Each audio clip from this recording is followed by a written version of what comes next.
Nós vamos começar a tratar agora do tema da ascensão da China à condição de potência global. Esse é um movimento histórico de larga envergadura, tem que ser lido numa perspectiva de longo prazo, mas nós vamos fazer uma lupa no período mais recente, basicamente no século XXI e nessa década que se segue à crise financeira global, em que ganha corpo e ganha velocidade várias dimensões dessa tendência da China a se reposicionar na ordem global como um grande poder. Uma particular característica desse processo é a reação dos Estados Unidos, especialmente no período da administração do presidente Trump, e vamos tentar olhar um pouco dessas tendências num plano mais geral, avaliando implicações para a América Latina e para o Brasil. Essa discussão das implicações para o Brasil também nós retomaremos no nosso item final, que é um olhar sobre o Brasil, especificamente na sua inserção no mundo, em dimensões múltiplas, em especial na dimensão econômica. Se nós tivéssemos, ou se eu tivesse, ou se cada um de nós tivesse uma vida inteira para dedicarmos única e exclusivamente para o estudo da China, isso ainda assim seria insuficiente. Muitos seriam os olhares e muitos os recortes, as possibilidades de especialização e os debates em tela. Nós estamos tratando aqui daquilo que talvez o Papa da sinologia estadunidense, o John Fairbank, já falecido, né, há bastante tempo, mas cuja obra é muito influente, costumava dizer que se trata de um estado civilizacional milenar, né, que se organiza em fronteiras próximas a que ele tem hoje, né, basicamente na mesma época que o Império Romano está se consolidando. Isso segue. E isso é feito sobre uma base territorial, populacional e cultural prévia, muito mais antiga ainda. Então nós estamos tratando aqui de uma civilização, né, muito enraizada no tempo, né, que já teve uma posição de grande destaque em vários sentidos no mundo, que não tinha um nível de integração que nós observamos hoje, mas que foi criando no imaginário da China, no imaginário dessa civilização e do seu povo, uma ideia, né, de permanência e uma ideia também que em muitos momentos, né, era uma ideia de superioridade contra outras civilizações, com respeito aos bárbaros. Essa expressão era muito comum, né? Cada povo que se considerava superior e civilizado considerava o outro de bárbaro. Não era diferente no mundo romano, né, e em outras grandes civilizações. Então eu vou trazer um pouco desses elementos, alguns dados, tentando fazer esse desenho e enfatizando que a reação mais recente dos Estados Unidos a essa ascensão é o que está produzindo um conjunto de processos de instabilidade que nós vamos observar no período recente.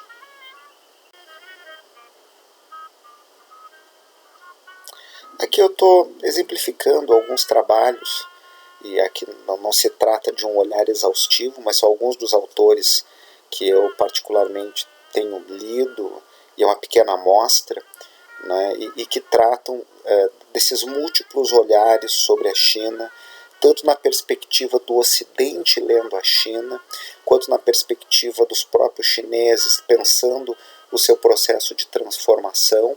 Bom, boa parte da literatura que nós acabamos lendo e tendo acesso passa pelo crivo do olhar ocidental, mais do que o olhar chinês. Pelo menos esse é o meu caso, eu não sou um especialista, eu não leio em mandarim, não tenho proficiência no idioma chinês, e isso, por óbvio, dificulta um pouco da nossa compreensão sobre as sutilezas desse processo. E trata-se de uma outra matriz cultural, que por mais que nós tentemos, né, nos apropriar de alguma forma, lendo história, literatura, vendo os filmes, refletindo a partir disso, né, tem uma distância. Então, parte do que eu vou discutir aqui ao longo aí desses momentos que nós vamos estar tratando desse recorte, a ascensão da China recente e a reação do mundo ocidental, particularmente dos Estados Unidos, envolve esta perspectiva. Eu vou basicamente dar os contornos gerais dessa literatura e lembrar que há múltiplas civilizações no mundo, a China é uma das mais tradicionais e essa civilização tem características e tem um olhar sobre si própria e um olhar sobre o mundo.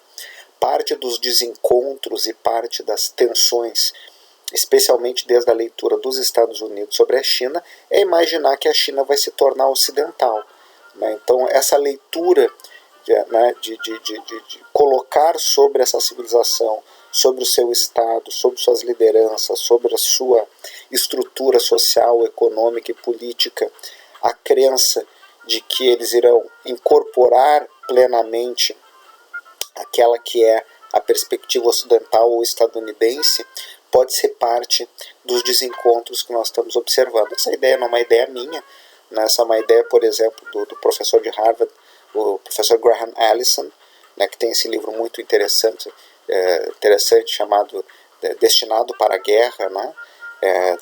Um pouco fazendo esse debate de que talvez o conflito possa surgir entre China e Estados Unidos, menos pelo fato da China ser ameaça, mas mais pelo fato dos Estados Unidos se sentir ameaçado, e aí o Ellison vai voltar lá para a Grécia Antiga, né, para os conflitos entre Atenas e Esparta, né, como a ascensão de um poder cria um mecanismo de sensação, né, de decadência relativa pelo poder já estabelecido.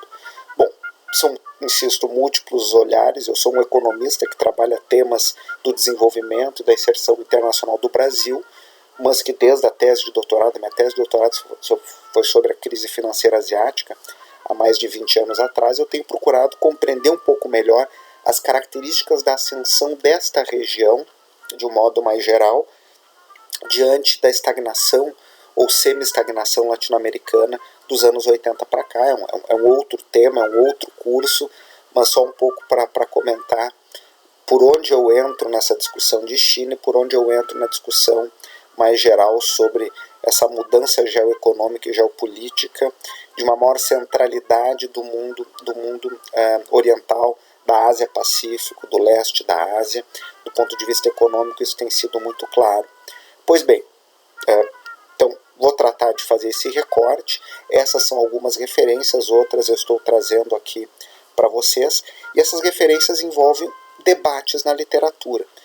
Então, ao olhar ocidental, ao olhar chinês, e há distintas perspectivas, tanto dentro da China quanto no olhar ocidental e estadunidense, porque nós não podemos colocar o olhar dos Estados Unidos, que tem uma característica muito peculiar, um poder estabelecido, que se entende como uma civilização predestinada, digamos assim, e portadora de valores universais, e em expansão, e que às vezes os estrategistas, a sociedade, o cidadão comum dos Estados Unidos tem dificuldade de compreender que não necessariamente o outro percebe desta mesma forma.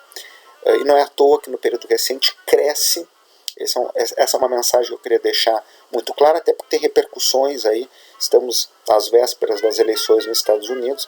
A minha leitura é que independentemente de quem venha a vencer, se o presidente Trump vier a ter um segundo mandato ou se o Biden vier a se eleger, há um certo consenso no establishment dos Estados Unidos nesse momento da necessidade da contenção da ascensão chinesa, de que isso é uma ameaça para os Estados Unidos. A forma de realizar essa contenção, bom, aí podemos observar nuances, mas a visão mais geral, isso me parece claro.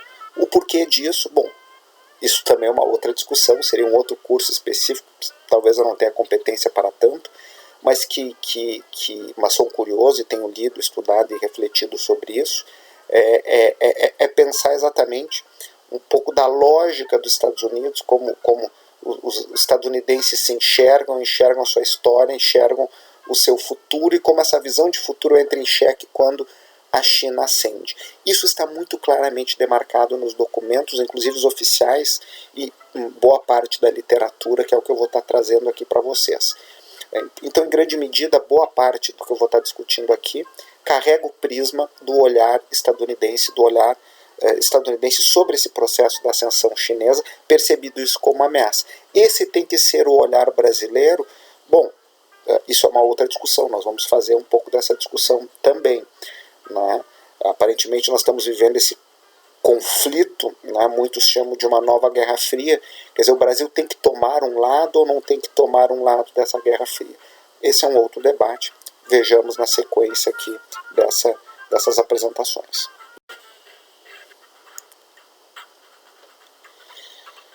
Ao observar essa leitura dos Estados Unidos e parte do establishment na ciência política, nas relações internacionais, mesmo na economia, havia um certo contorno deste debate antes da administração Trump. Notem que eu não estou colocando aqui a administração Trump ou a figura do presidente Trump como algo, uma ruptura necessariamente, né, que se observar se a administração Trump é causa ou consequência, né, de um outro processo, e na minha leitura talvez seja mais consequência do que causa, ainda que as duas coisas se retroalimentem, mas o fato é que havia, começou a se constituir um crescente mal-estar nesse establishment. Quando eu falo establishment, eu estou falando empresas privadas, eu estou falando os órgãos de segurança, analistas acadêmicos, analistas políticos dos dois partidos, gestores dos dois partidos.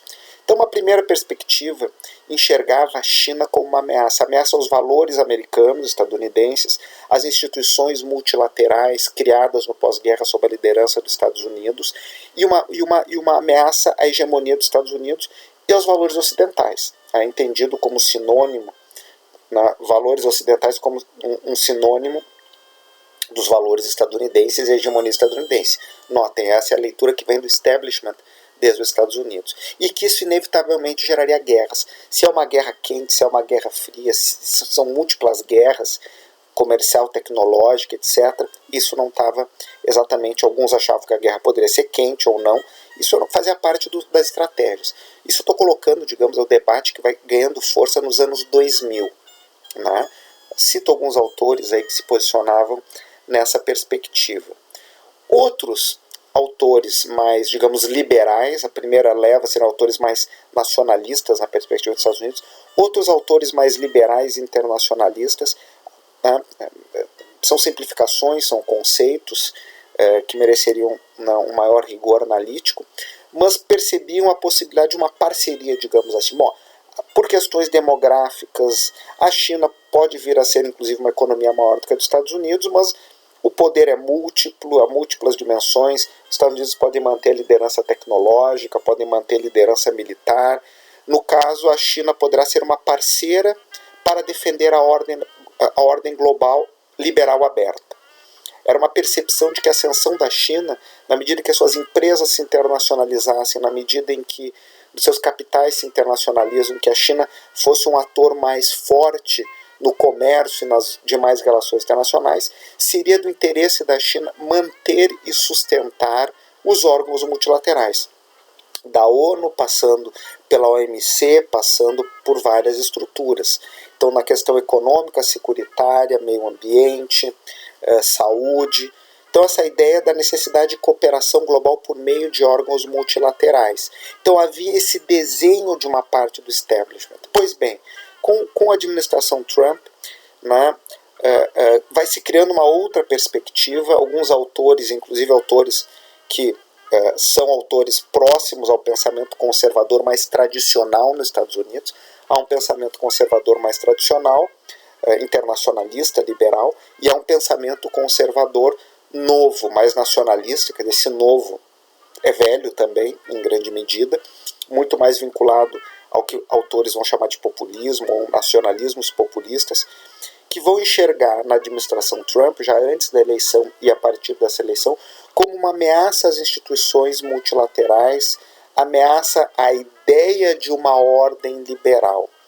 É como se uma parte do establishment representado pelo presidente Trump chegasse e dissesse basicamente o seguinte: a China está ascendendo, utilizando os mecanismos criados por nós, Estados Unidos, né, OMC, etc., etc., e sem respeitar as regras do jogo, se apropriando da nossa tecnologia, e é hora de dar um basta nisso.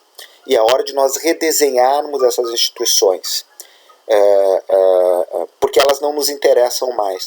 É muito parecido com o que vai acontecer no começo dos anos 70, quando o Nixon, por exemplo, desmonta o acordo de Bretton Woods, né, quando deixa o dólar se desvalorizar. Eu já estou trazendo a minha leitura desse processo, deixa o dólar flutuar e rompe-se aquilo. Então é mais ou menos nesse patamar que nós estamos agora, e isso vai sendo o centro dos debates nos últimos, de 2016 para cá, né, com muita intensidade. Então é como se essa ordem liberal, né, que era a ossatura institucional que vai permitir a globalização econômica nos últimos anos, ela passa a ser questionada desde dentro. Então, a ameaça não é mais da China, mas a ameaça é interna de uma parte da sociedade, né, ocidental, particularmente nos Estados Unidos, que agora não aceita mais a globalização, não aceita mais os órgãos multilaterais. Vão denominar isso de globalismo, né, e vão dizer que esse globalismo, né, alguns mais radicais vão dizer que esse globalismo faz parte de uma espécie de conspiração, né, vão demarcar essa conspiração com uma certa conotação político-partidária, uma certa perspectiva ideológica. Mas, sempre lembrando que essa visão da constituição de uma ordem multilateral liberal é fruto do próprio establishment americano e foi, né, digamos assim, consensual entre os dois partidos que comandam a política dos Estados Unidos, os republicanos e os democratas, do pós-guerra até recentemente. Então, há uma mudança interna na estrutura política, uma erosão do centro gravitacional político, né, dos moderados, dos republicanos e democratas, e uma espécie de radicalização política que vai acontecendo. Bom, cá estou eu avançando num terreno dos cientistas políticos. Vamos voltar aqui para um outro contorno mais geral para que a gente possa entender. Vamos avançar e olhar alguns números sobre isso.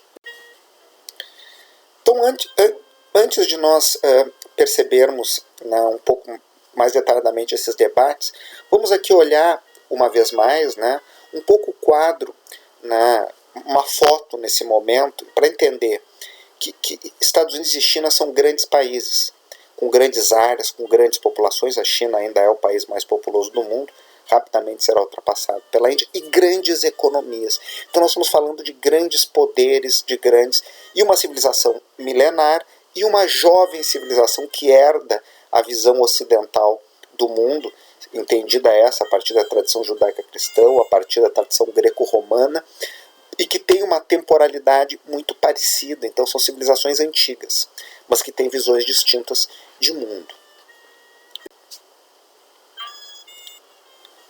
Na perspectiva dos Estados Unidos, nós estamos pegando algumas dimensões, até comparando com a Argentina e Brasil, o que eles estão percebendo? O avanço da China.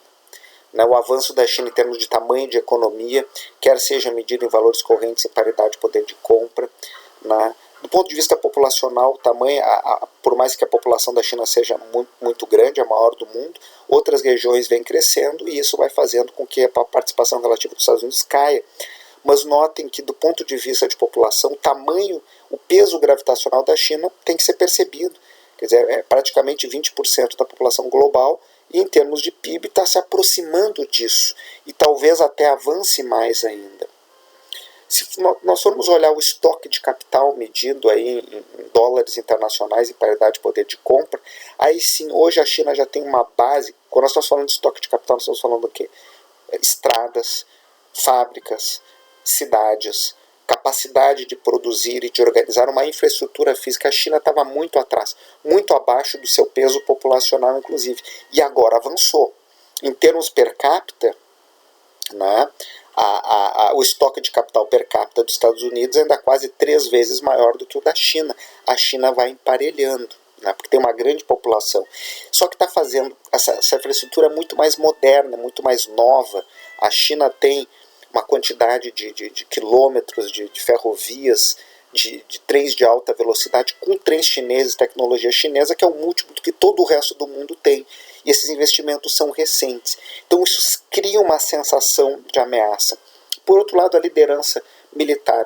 Estados Unidos, a capacidade de projetar o poder militar globalmente e os investimentos realizados, os Estados Unidos são, né, muito maiores do que os chineses. Então, ainda a China militarmente é um poder muito mais local.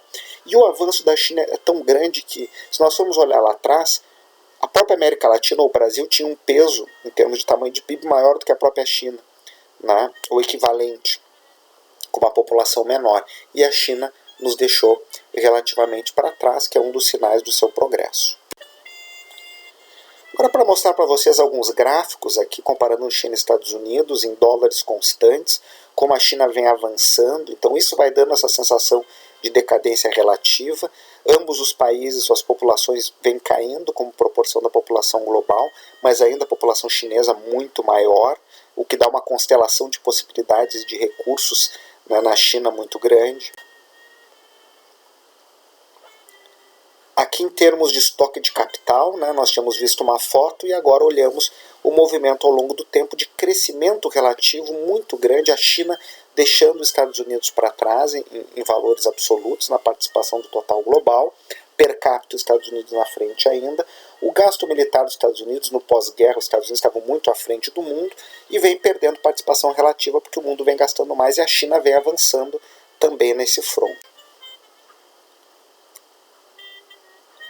Uma perspectiva de longuíssimo prazo, e nós estamos pegando os dados históricos do professor Angus Maddison, falecido recentemente, os dados têm sido atualizados. A gente tem que lembrar que até a Revolução Industrial, as grandes civilizações do mundo oriental tinham as maiores populações, tinham a maior participação numa renda, que era uma renda basicamente produzida no mundo agrícola. Nós não tínhamos mensuração de PIB, estatísticas nesse sentido padronizadas, nós temos medidas de população e os historiadores tentando estimar em valores de hoje o que seria o tamanho daquelas economias. Agora, o que aconteceu no mundo da Revolução Industrial para cá é aquilo que o Ken Pomeranz, o historiador, vai chamar de uma grande divergência, né? O mundo ocidental, liderado pelos europeus e Estados Unidos, etc., avança e relativamente ao resto. E é esse contato que vai ser muito traumático no caso da China. Agora o que está acontecendo é uma recuperação. Aqui nós olhamos em termos de população. Aqui nós olhamos em termos de PIB, participação do PIB global nas estimativas do Angus Maddison, que é exatamente, né, nesse período, a partir da eclosão da Revolução Industrial até a saída da Segunda Guerra Mundial, quando o poder ocidental, primeiro da Europa Ocidental, depois dos Estados Unidos, avança muito e o resto do mundo vai ficando relativamente para trás, inclusive China e Índia, que eram as grandes civilizações, ou o que hoje são China e Índia, né, os povos e civilizações que se constituíram nas suas bases territoriais e que os estados nacionais de hoje são herdeiros. E do pós-guerra para cá, há esse movimento, digamos, de retomada, né? Por isso que a gente pode falar de uma reemergência da China. Esses dados eu calculei para vocês, depois se vocês quiserem, nós podemos tratar mais e conversar mais sobre isso. Em termos de renda per capita, essa Revolução Industrial vai fazer que o Ocidente avançasse muito e ainda, a despeito da retomada do resto do mundo e da China, ainda em termos per capita eles estão muito para trás. Então os padrões de vida eram muito próximos, em alguns momentos as civilizações orientais da própria China estavam muito à frente em termos de qualidade média de acesso a bens materiais. Com a Revolução Industrial e o progresso tecnológico maior no Ocidente, né, o Ocidente avançou muito, o Ocidente avançado, né, estou pensando em América do Norte, Estados Unidos, Canadá, Europa e algumas outras regiões, Austrália, Japão, avançaram muito e o resto, né, tem que correr atrás, digamos assim.